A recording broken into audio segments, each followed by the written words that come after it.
அனைவருக்கும் வணக்கம். தமிழ்நாட்டின் நிதியமைச்சர் அவர்கள் தமிழ்நாட்டினுடைய நிதிநிலை அறிக்கை குறித்த நிதி நிலைமை குறித்த ஒரு வெள்ளை அறிக்கையினை நேற்று வெளியிட்டிருக்கிறார்கள். நிதித்துறையின் சார்பாக வெளியிட்டு நிதியமைச்சரும் நிதித்துறையினுடைய செயலாளரும் நேற்று ஊடகங்களை சந்தித்து சொல்லியிருக்கிறார்கள். அது குறித்து என்னோட ரியாக்ஷனை உடனடியாக நேற்று நான் தெரிவித்திருக்கிறேன்.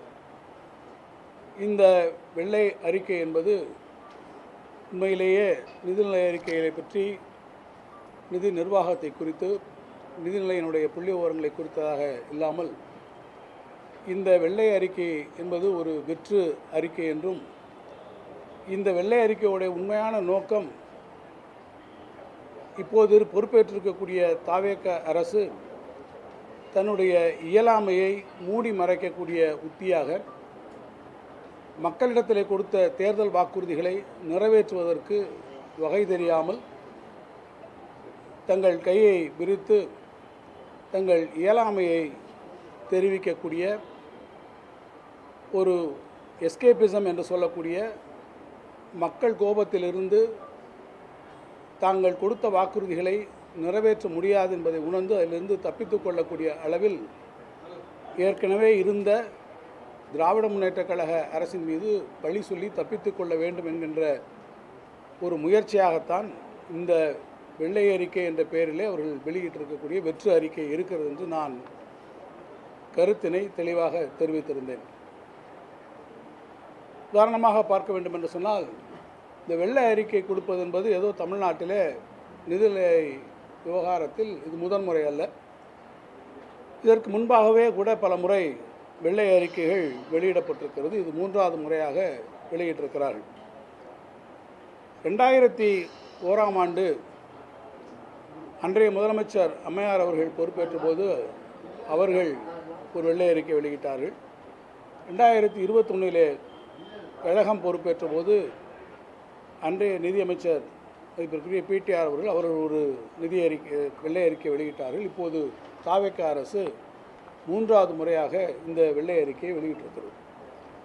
3 முறை இந்த வெள்ளை அறிக்கை கொடுத்திருந்தாலும் கூட இந்த 3 முறை கொடுக்கப்பட்டிருக்கக்கூடிய இந்த வெள்ளை அறிக்கைகளுக்குள்ள என்ன வித்தியாசம் என்பதை நாம் முதல்ல பார்க்கணும். 2001 அம்மையார் அவர்கள் ஆட்சி பொறுப்புக்கு வந்த உடனே வெளியிட்ட அந்த வெள்ளை அறிக்கையை பார்த்தீங்கன்னா, அதற்கு முன்பாக இருந்த 10 ஆண்டு காலத்தை எடுத்துக்கொண்டு அவர்கள் அந்த வெள்ளை அறிக்கையினுடைய காலத்தை எடுத்துக்கொண்டார். 10 ஆண்டு காலத்திலே தமிழ்நாட்டினுடைய நிதிநிலை அறிக்கை குறித்து கொடுத்தார்.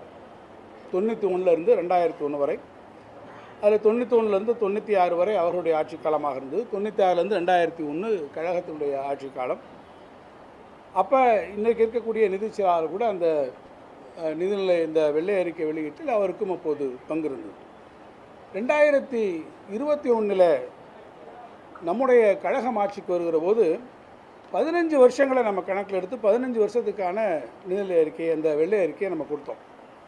2006 2011 கழக ஆட்சி இருந்தபோது கலைஞர்கள் தலைமையில் இருந்த ஆட்சியிலேருந்து எடுத்துட்டு தொடர்ச்சியாக 2016 2021 அந்த ஆட்சி முடிகிற போது, எடப்பாடி அவர்கள் தலைமையிலான அந்த ஆட்சி முடிகிற போது, ஆக 2006 2021 ஆரம்பம் வரை இருந்த அந்த காலகட்டத்தை ஏறத்தாழ 15 வருஷத்துக்கு எடுத்துக்கிட்டு நம்மளுடைய ஆட்சியில் அதை கொடுத்தோம். ஆனால் இப்போது 2026 தாவேக பொறுப்புக்கு வந்த உடனே இவங்க எடுத்துக்கிட்டு இருக்கக்கூடிய இந்த காலகட்டம் வெறும் கடந்த 5 ஆண்டு கால திமுக ஆட்சியை மாத்திரம்தான் அவங்க எடுத்துக்கிட்டு இருக்காங்க. இதுக்கு என்ன காரணம்? திமுக ஆட்சியை மட்டும் எடுத்துக்கொண்டு சொல்ல வேண்டியதற்கான காரணம் என்ன?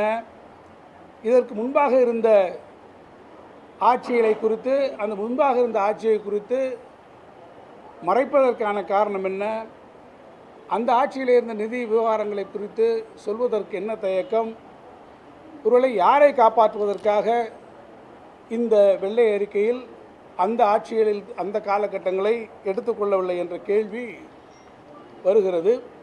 யாரை காப்பாற்ற வேண்டிய முயற்சி, அல்லது இவர்களே சொன்னது போல தீர்ந்து போய் விட்டதாக இவர்களாக சொன்னார்களே, அவர்களிடத்திலிருந்து கவர்ந்து கொள்வதற்கு ஏதேனும் இருப்பதா என்பதை ஒரு முயற்சித்து பார்க்கக்கூடிய வகையில் இந்த வெள்ளை அறிக்கையில் திமுக ஆட்சி காலத்தை மட்டும் அவர்கள் எடுத்துக்கொண்டிருக்கிறார்களா, யாருடைய தயவை எதிர்பார்த்து இதில் இருந்து அவர்கள் விலக்களித்திருக்கிறார்கள், யாரை காப்பாற்றக்கூடிய முயற்சி என்பதை நான் உங்களுடைய பார்வைக்கு விட்டுவிடுவதற்கு விரும்புகிறேன். நான் முதல்ல சொன்னதைப் போல இந்த வெள்ளை அறிக்கையினுடைய நோக்கமே மக்களிடத்திலிருந்து என்ன சொல்லி தப்பித்துக் கொள்வது,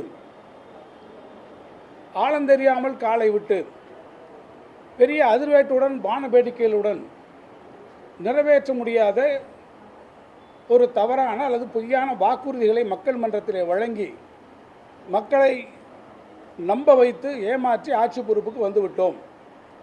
இப்போது ஆட்சி பொறுப்பிற்கு வந்ததற்கு பிறகு அதிலிருந்து தப்பித்து கொள்ள வேண்டும் என்பதற்காக நான் இந்த அறிக்கையை வெளியிட்டிருக்கிறார் என்று நான் சொன்னேன். அதில் ஒரு ஒப்பீட்டை செய்ய விரும்புகிறேன்.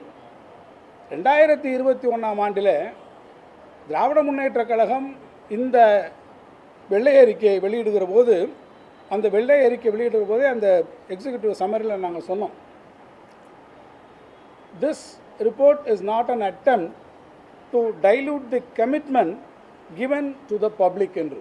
அதாவது திராவிட முன்னேற்றக் கழகம் அதற்கு முன்பாக 2021ஆம் ஆண்டு ஆட்சி பொறுப்பதற்கு வருவதற்கு முன்பாக தேர்தல் காலத்திலே கொடுத்த வாக்குறுதிகளை நாங்கள் புறந்தள்ளியோ அதை டைலூட் பண்ணுவதோ எங்களுடைய நிறைவேற்ற முடியாது என்று சொல்வதற்காகவோ அதற்கான ஒரு முயற்சியை மேற்கொள்வதற்காகவோ ஒரு அட்டம் பண்ணுவதற்காகவோ நிதிநிலையை ஒரு காரணமாக காட்டி எங்களால் அப்படியெல்லாம் செய்ய முடியாது என்று சொல்வதற்காக நாங்கள் இந்த வெள்ளை அறிக்கை வெளியிடவில்லை என்று திட்டவட்டமாக சொன்னோம். அதனுடைய அடிப்படை என்ன, நிதி நிலைமை எவ்வாறாக இருந்தாலும் நாங்கள் சொன்ன வாக்குறுதிகளை நிறைவேற்றுவோம் என்கின்ற உறுதிமொழியை சொல்லக்கூடிய வகையிலே தெளிவாக சொன்னோம். ஆனால் இப்போது 2024 இந்த வெள்ளை அறிக்கையில் அவர்கள் என்ன சொல்கிறார்கள் என்று கேட்டால், இந்த வெள்ளை அறிக்கையினுடைய முக்கிய நோக்கம், the single objective of this report is to inform the public about the fiscal space available to take new projects is very limited. அதாவது புதிய திட்டங்களை இப்போது இருக்கக்கூடிய சூழ்நிலையில் மேற்கொள்வதற்கான இந்த ஃபிஸ்கல் ஸ்பேஸ் நிதி, அவரிடத்தில் இருக்கக்கூடிய அந்த நிதி பற்றாக்குறையாக இருக்கிறது. எங்களால் புதிய திட்டங்களை நிறைவேற்றுவதிலே சிரமம், எங்களால் முடியாது என்று சொல்வதை அவர்கள் ஆரம்பத்திலே சொல்லுகிறார்கள். அப்படி என்றால் தேர்தல் வாக்குறுதியிலே நாங்கள் சொல்லியிருப்பதை எதையும் எங்களால் நிறைவேற்ற முடியாது என்று எடுத்த எடுப்பிலேயே இந்த ஆட்சி கையை விரித்திருக்கிறது. அதை இந்த 2 ரிப்போர்ட்டுகளையும் நீங்கள் படித்து பார்த்தால் திராவிட முன்னேற்றக் கழகம் கொடுத்த வாக்குறுதியை நிறைவேற்றுவதிலே எத்தகைய நிதி நெருக்கடிகள் இருந்தாலும் மக்களுக்கு கொடுத்த வாக்குறுதியை நான் நிறைவேற்றுவேன் என்று சொன்ன முதலமைச்சர் எங்கே?